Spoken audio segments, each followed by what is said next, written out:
In the early 1900s, most Americans had never heard of Tulsa. Yet there was a mad rush to get there when the oil boom hit. As scientists, engineers, bankers, and surveyors swarmed the Oklahoma prairie, Tulsa thundered to life. In 1915, Paul Galloway, the head of Public Service Company, along with a few dozen other business leaders, started the Rotary Club of Tulsa. They would meet on Wednesdays in the city's finest hotel. Rotary was a service organization from the get-go.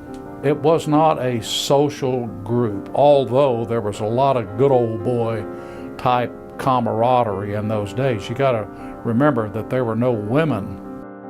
These early male business leaders got together. They saw things that were going on in their community that they thought they could change. They jumped in and they developed projects that they knew could make a difference, and they did.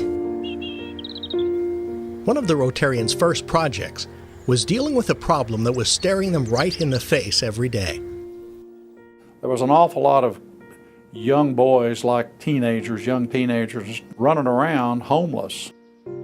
They were instrumental, along with the First Presbyterian Church, in starting the Tulsa Boys Home.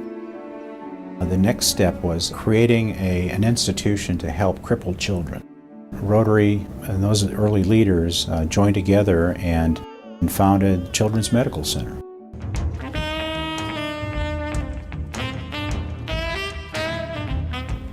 As the city expanded over the next century, so too did the Rotary Club of Tulsa. Year after year, as club membership increased, Rotarians became involved in more projects.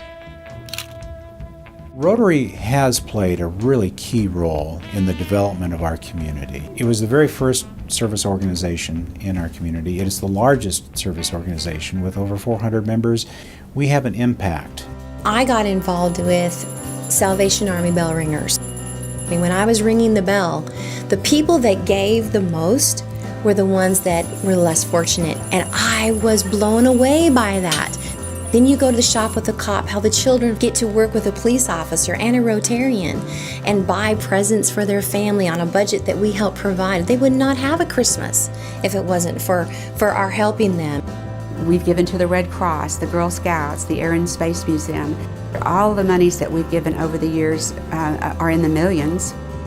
Camp Enterprise is juniors in high school where they're learning about entrepreneurship and how to run a business and how to work as a team. At the Tulsa Boys Home, Rotary's commitment is as strong as ever. What began as an orphanage is now a treatment facility for abused, addicted, and abandoned young men. First of all, we wouldn't even be in existence, I think, without the Rotary Club. I mean, those are our founding fathers.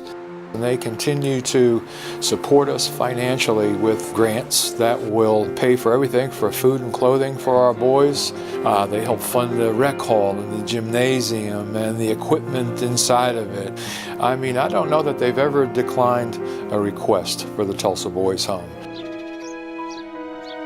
In a low-income Tulsa neighborhood, Rotarians have invested time and money to improve conditions at Celia Clinton, a low-performing elementary school.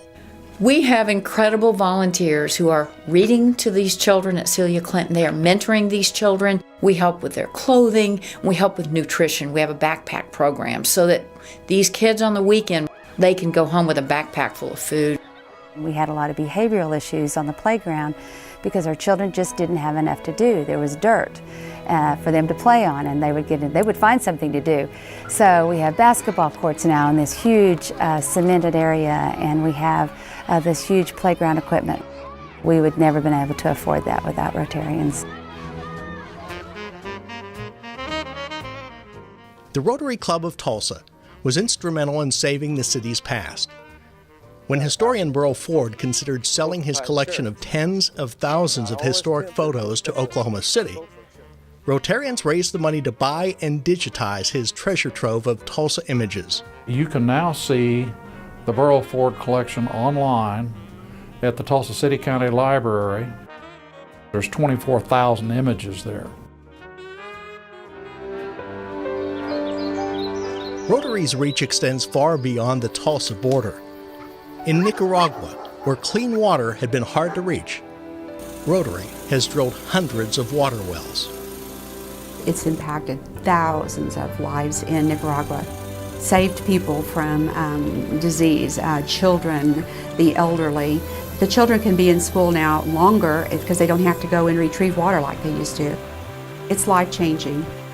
Another huge thing is our medical supplies network, supplying medical supplies around the world. I'm absolutely humbled to be a part of this incredible event. Rotary's signature event, the annual Henry P. Iba Citizen Athlete Awards, honors outstanding national athletes for improving their communities around the nation. It's the only fundraiser that we have for our club.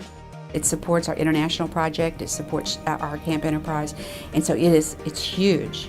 And it's a wonderful event. Tulsa looks forward to it. Rotary International also has the largest foreign exchange program in the world to help young people become better global citizens.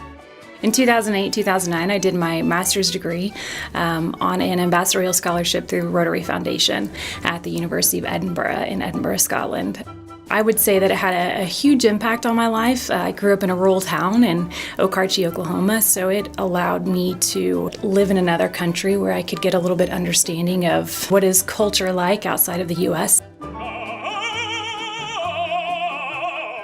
Rotary is also affecting international culture with its Crescendo Music Awards. Young musicians from around the world come to Tulsa to compete for cash prizes. Well, it is remarkable. I mean, that a volunteer organization has successfully mounted 16 years of this really fine competition that has touched the lives of young people in different parts of the world through music, and how many countless thousands that they have touched with their concerts and programs, and encouraged other young people along the way. It's pretty exciting. One project we're particularly proud of was our official centennial project, and that's Rotary Plaza. We chose to do that on the Williams Center Green by casting 5 bronze sculptures that not only salute the volunteers in Tulsa, but the role Rotary has played here locally and around the world over the last 100 years. I think Rotary's service above self mission captures what I think is very much the truth about millennials. We want to help our communities and help our state and help our nation and help the globe. I just wanted to leave a legacy that was going to be positive and leave the world better than it was when I came. It's fun to go to Rotary. It's fun to see your friends, and it's a natural networking group because of the friendships that you develop. When Rotary took on the eradication of polio, that may be one of the largest undertakings that mankind has ever stepped forward. And once we reach that goal, and we'll take on another big project. And we've got to be sure that there's enough Rotarians to carry it forward.